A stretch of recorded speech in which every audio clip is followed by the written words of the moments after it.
I'm super super happy today क्या। कोही मान्छे पक्रिँदाखेरि खुसी हुने कुरा त होइन, तर मुख छाड्ने, अरूलाई गाली गर्ने होइन, दिदीको आमाको होइन संसारको गाली दिने, त्यसपछि तँलाई मारिदिन्छु भन्ने ऊ भन्नेहरूलाई एकदम ठिक हो, समात्नै पर्छ। हिजो अस्ति भर्खरै पनि हर्क साम्पाङलाई चाहिँ होइन मारिदिने, ज्यान मारिदिने धम्की दिएको थियो।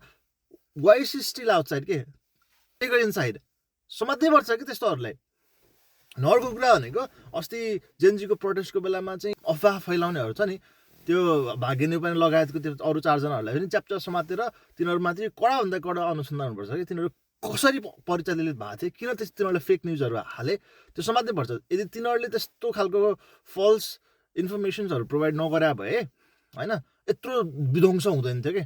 जेनजीको आन्दोलन पहिलो दिनको भएको थियो नि, त्यसको दोस्रो दिन त्यत्रो जल्दैन थियो जस्तो लाग्छ कि मलाई। Fuck your swag, I rap like Machiavelli. Got to attack so bad that boy I can make it. बालन दाइहरूको गीतहरूमा पनि यस्तो मुख चाहिँ छाडा हुन्छ है।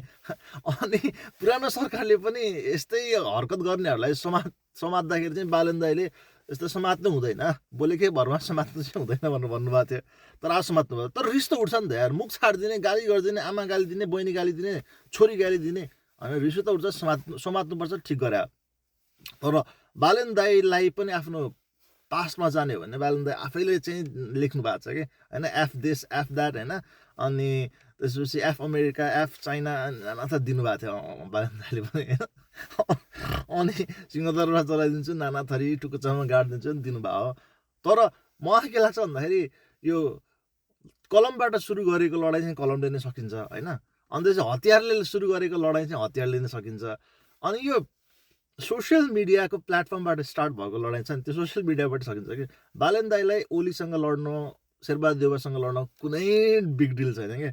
सबैभन्दा बिग डिल भनेको सोसियल मिडिया, किनकि बुढाले पहिला सोसियल मिडिया युज गरेर मान्छेहरूलाई यस्तो पारिदिन्थे नि, तर अब सोसियल मिडिया त उनको अगेन्स्टमा जान्छ नि त, किनकि अफकोर्स प्राइम मिनिस्टर हो होइन, सबैजनाको चित्त बुझ्दैन, मान्छेहरू अगेन्स्टमा त बोल्छन्। अनि अब च्यापच्याप गरेर यस्तै समात्यो भने दाइ you will have to look at your past के है, अनि नराम्रो हुन्छ कि। नेपालीहरूलाई किन साइकोलोजिकल्ली पहिलेदेखि नै सबैभन्दा मन नपर्ने भनेको इन्डिया होला कि होइन। हामी विदेशमा आछौँ तै पनि इन्डियनहरूसँग त्यति साह्रो मिल्न सक्दैनौँ है। अनि केपी ओलीलाई मान्छेहरूले मन पराएको भनेको इन्डियाको विरोध गरे भएर मात्रै, अरू त्यति धेरै छैन होइन। इन्डियालाई मन नपराउने केपी ओलीले पनि, अनि नेपालीहरूलाई केपी ओली मन पर्थ्यो त्यत्तिकै होइन। अब नरेन्द्र मोदीको इन्भिटेसनमा पिएम बालन शाह चाहिँ इन्डिया जाने कन्फर्मेसन हुँदै रहेछ होइन। अब त्यो गयो भने नेपालीहरूले अब त्यो त जानै पर्छ, डिप्लोमेटिक भेट त गर्नै पर्यो, तर मान्छेहरूले यति विरोध गर्नेवाला छन् कि। अनि नेक्स्ट कुरा भनेको बालन दाइले त्यहाँ गएर लिपुले कालापानीको कुरा उठाउँछन् कि उठाउँदैनन् भन्ने हो कि।